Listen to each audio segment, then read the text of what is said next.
Api dengan cepat membakar satu rumah usaha jasa ekspedisi di kawasan Krendang, Tambora, Jakarta Barat. Material dari dalam rumah yang mudah terbakar ditambah kencangnya hembusan angin membuat api cepat merambat dan membakar seisi bangunan. Meski demikian, uang tunai 45 juta rupiah dan identitas pemilik rumah berhasil diselamatkan. Belum diketahui penyebab pasti kebakaran ini terjadi. Sementara masih dalam proses penyidikan, dugaan awal dari listrik, dugaan awal. Sementara lagi proses penyidikan. Ada korban, Pak? Untuk korban, alhamdulillah tidak ada korban. Meski tidak ada korban jiwa, kerugian pemilik usaha diperkirakan mencapai ratusan juta rupiah. Api dapat dipadamkan 1 jam kemudian setelah 15 mobil damkar dikerahkan ke lokasi. Dari Jakarta, Miftahul Gani, iNews melaporkan.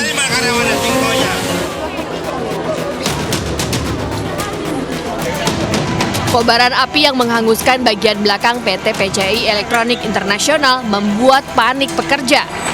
Tak hanya api, suara dentuman dan letusan juga bersahut-sahutan. Banyaknya material elektronik yang mudah terbakar dalam gedung membuat petugas kewalahan untuk memadamkan api. Belasan mobil pemadam kebakaran milik Pemko dan Badan Pengusahaan Batam yang diturunkan tak mampu menjinakkan si jago merah. Apa informasi yang kita dapat ya, mungkin saat terjadi kebakaran mungkin di daerah pergudangan ya. Dari situ semua bahan yang telah dibuat dan yang akan dibuat ini semua. Hingga Rabu dini hari, petugas masih berusaha memadamkan api dan mendinginkan bara api. Polisi masih menyelidiki penyebab kebakaran. Meski tak ada korban jiwa, namun ditaksir kerugian akibat musibah kebakaran ini mencapai ratusan miliar rupiah. Dari Batam, Gusti Yenosa, iNews melaporkan.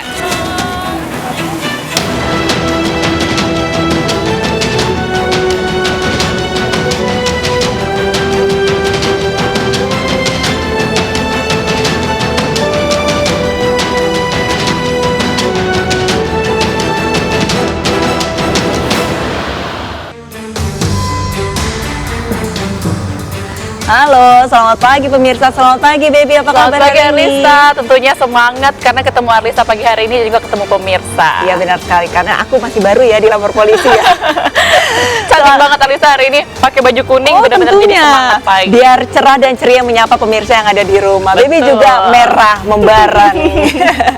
Ya pemirsa, selamat datang di Lapor Polisi, Anda lapor, kami sampaikan. Sebuah program yang bertujuan menjadi wadah untuk aspirasi, keluhan, laporan dan apresiasi kepada pihak kepolisian di seluruh Nusantara. Bersama saya Arlista Hadi Dan saya Bebek Resami. Selama 1 jam ke depan kami juga akan membahas sejumlah topik hukum dan kriminal yang menjadi topik hangat pembicaraan masyarakat di sekitar kita dan juga di media sosial. Dan kami juga akan membuka laporan pengaduan masyarakat yang bisa diakses kapanpun oleh Anda untuk kami melalui sejumlah channel kami di Instagram resmi kami @laporpolisi_inews dan @official_inews_tv. Dan Anda juga bisa menghubungi kami melalui email laporpolisi.inews@gmail.com. Jangan lupa menggunakan hashtag #laporpolisi. Kita awali informasi pagi ini dari Jakarta, pemirsa. Sebuah tower stasiun pemancar jaringan alat telekomunikasi yang berada di tengah-tengah permukiman warga di Keramat Jati, Jakarta Timur terbakar. Meski sempat membuat warga panik, namun kebakaran tidak berimbas ke rumah-rumah warga.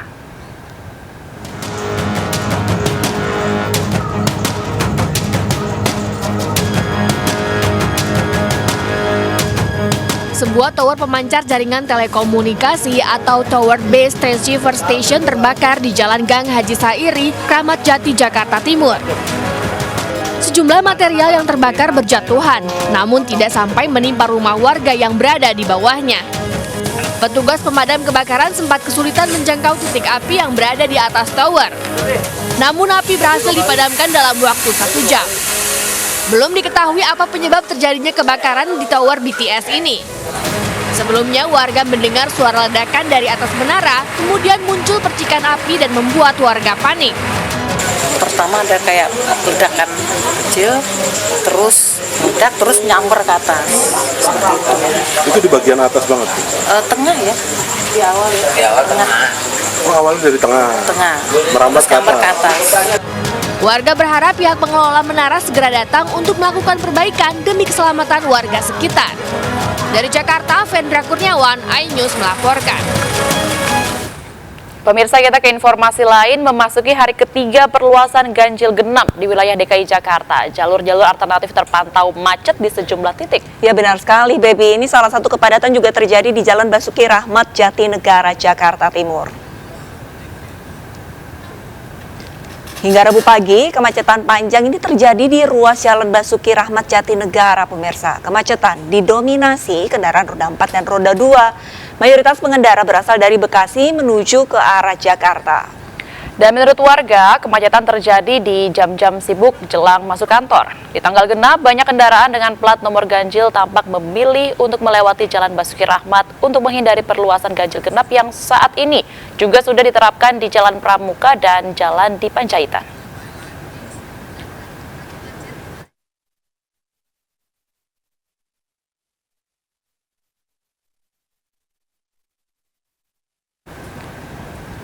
Pemirsa, untuk mengetahui informasi terkini dari perluasan ganjil genap, kita telah terhubung dengan Vito Erlangga di kawasan Jatinegara, Jakarta Timur. Selamat pagi, Vito. Tadi pagi sempat padat lalu lintas. Bagaimana dengan kondisi terkini di jalur alternatif dampak perluasan ganjil genap, Vito? Ya, baik Baby, Arlista dan pemirsa, dapat kami laporkan bahwa untuk arus lalu lintas saat ini di kawasan Basuki Rahmat ini saat ini sudah terpantau mulai lancar jika dibandingkan dengan pagi hari tadi, yang mana jika dapat kami laporkan Arlista dan Baby bahwa sempat terjadi kepadatan yang cukup parah pada pagi hari tadi, khususnya di jam-jam sibuk di sepanjang Jalan Basuki Rahmat, yaitu sekitar pukul 7 hingga pukul 9 waktu Indonesia Barat. Namun untuk saat ini arus lalu lintas terpantau sudah kembali lancar, khususnya dari arah Bekasi menuju ke arah Jakarta. Akan tetapi imbas dari adanya perluasan ganjil genap di Jalan Basuki Rahmat ini nampaknya menjadi salah satu jalur alternatif yang cukup terdampak, khususnya bagi para pengendara kendaraan yang melakukan aktivitas dari Bekasi menuju ke arah Jakarta. Yang mana memang berdasarkan pemantauan kami pada sekitar pukul 8 waktu Indonesia Barat hingga pukul 9 waktu Indonesia Barat, ini banyak kendaraan dengan plat ganjil, mengingat pada hari ini merupakan tanggal genap, yang memilih untuk melintas melewati Jalan Basuki Rahmat untuk menuju ke wilayah Tebet dan nantinya menuju ke arah Saharjo, yang mana hal ini terpantau dan banyaknya volume kendaraan ini lantaran mereka menghindari sejumlah perluasan ganjil genap, yang mana saat ini juga ganjil genap sudah diterapkan di Jalan Pramuka ataupun di Jalan DI Panjaitan. Dan seperti kita ketahui bahwa Arlista dan Baby, dari pihak Polda Metro Jaya sendiri menyebut bahwa untuk saat ini untuk penerapan ganjil genap masih dalam tahap uji coba hingga tanggal 12 Juni mendatang. Nantinya setelah tanggal 13 Juni, maka penerapan sanksi berupa tilang bagi para pelanggar ganjil genap di sejumlah titik perluasan akan mulai diberlakukan. Kembali ke Anda. Baik, Vito, terima kasih banyak atas laporannya dan selamat bertugas kembali. Ya, Lisa, memang ya selain perluasan ganjil genap, ini juga kesadaran masyarakat seharusnya lebih tumbuh untuk menggunakan transportasi umum. Karena kan memang ini menjadi tujuan utama ya pemerintah mengeluarkan peraturan di mana ada ganjil genap. Jadi masyarakat juga tadinya memakai kendaraan pribadi jadi kendaraan umum. Ya, ini mungkin juga sebagai salah satu alternatif. Ini kendaraan umum juga sudah mulai banyak ya. Ada Transjakarta, ada komuter lain seperti itu. Tapi mungkin juga masyarakat masih khawatir dengan adanya pandemi yang belum berubah menjadi endemi, tapi tidak menyurutkan juga untuk pemerintah gencar-gencarnya agar nih masyarakat ini jangan sering-sering menggunakan kendaraan pribadi, karena jatuhnya kan nanti macetnya jadi cuma panjang, pindah doang aja ya, Lista, dari jalan utama ke jalan alternatif. Betul sekali, Baby. Baik pemirsa, kita beralih ke informasi lain. Aksi Satpol PP Kota Medan ini membongkar portal tak berizin berujung ricuh. Warga merasa tidak terima portal tersebut dibongkar. Selain berguna bagi masyarakat, juga karena pembangunan portal diklaim dari hasil swadaya warga.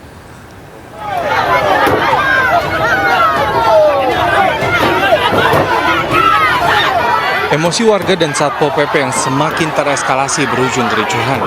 Warga kawasan Martubung, Kota Medan, Sumatera Utara ini memprotes tindakan Satpol PP yang membongkar portal yang terpasang di Jalan Platina 1 Simpang Martubung.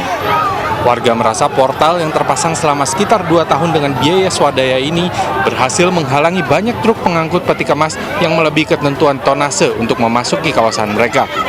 Warga mengaku resah dengan dibongkarnya portal dan akan menghalangi secara manual bila ada truk yang masuk dengan tonnase berlebih di atas 40 ton.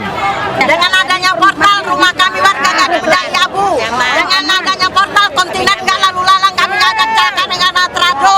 Kami nyebrang dengan keadaan nyaman. Kami memperjuangkan ini untuk anak cucu kami ke depannya, Pak.